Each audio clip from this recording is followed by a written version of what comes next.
अस्सलाम वालेकुम दोस्तों, आज की इस वीडियो में हम बात करेंगे फ़लस्तीन, मस्जिद अक्सा जो दुनिया के हर मुसलमान के दिलों में बसती है। यही वो जगह है जहाँ से मोहम्मद सल्लल्लाहु अलैहि वसल्लम मेराज पर गए थे, मगर आज इसी जगह पर मुसलमानों का कत्लेआम होता है। मुसलमानों को उनके घरों से बेदखल किया जा रहा है, मासूम बच्चों और औरतों पर जुल्म के पहाड़ तोड़े जा रहे हैं। आखिर क्या है इसकी वजह?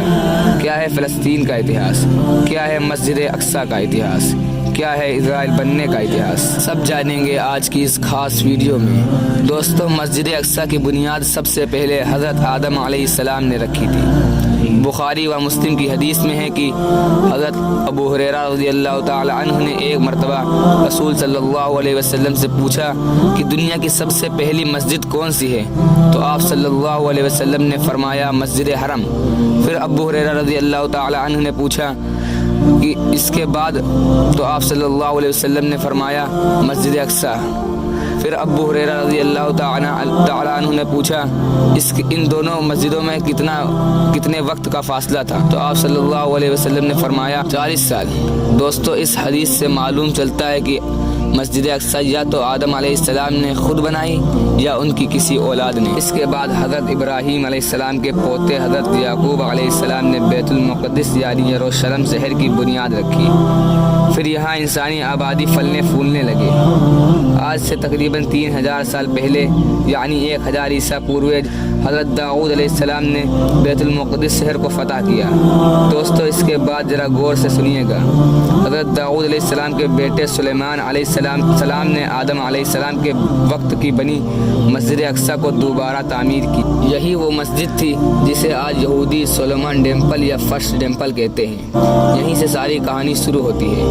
597 ईसा पूर्व में एक बेबीलियन बादशाह बख्ते नज़र यरूशलेम शहर पर इतना ज़बरदस्त हमला करता है कि पूरे शहर को तबाह व बर्बाद कर डालता है, और साथ ही सुलेमान अलैहिस्सलाम की बनाई वो मस्जिद यानी सुलेमान टेम्पल को भी तोड़ फोड़ देता है। बादशाह बख्ते नज़र 1 लाख यहूदियों को मार डालता है और 1 लाख यहूदियों को ही अपने साथ अपना गुलाम बनाकर इराक ले जाता है। दोस्तों, यहूदी कौम एक तो अल्लाह की सबसे बड़ी नाफरमान कौम थी, और दोस्तों ये कौम इतनी घटिया और मक्कार कौम हुआ करती थी कि कोई भी इन पर रहम नहीं करता था।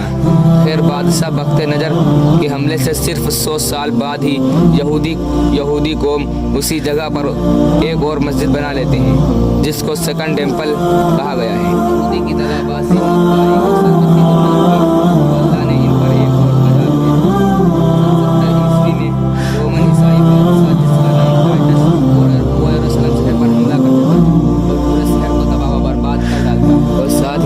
के सेकंड टेम्पल को भी नीस्त तो नाबूद कर डालता है कि आज 2000 साल बाद भी यहूदियों का वो सेकंड टेम्पल गिरा पड़ा है। बस आज उस सेकंड टेम्पल की सिर्फ एक दीवार बची है जिसको दीवार गिरिया कहते हैं। और दोस्तों, इसका कोई पुख्ता हिस्टोरिकल सबूत नहीं है कि ये दीवार उसी सेकंड टेम्पल का हिस्सा है। इसी दीवार के आगे यहूदी आज अपने माजी को याद करते हुए रोते भिलकते रहते हैं। सन 70 ईस्वी में रोमन ईसाई बादशाह टाइटस के यरूशलेम शहर फतह करने के बाद से ही वहाँ ईसाइयों की हुकूमत कायम हो गई। ईसाइयों ने यहूदियों को अपना गुलाम बना लेते हैं, यहूदियों को जानवर से बदतर जिंदगी जीने के लिए मजबूर कर दिया।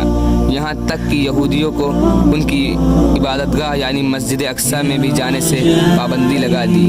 यहीं से यहूदियों का डायस्पोरा मूवमेंट शुरू हुआ, यानी यहूदी ईसाइयों के डर से यरूशलेम शहर से निकलकर दुनिया के अलग अलग इलाकों में जाने लगे। दोस्तों, 70 ईस्वी में टाइटस के हमले के बाद तकरीबन 550 साल बाद यरूशलेम शहर में मुसलमानों की हुकूमत कायम हो जाती है।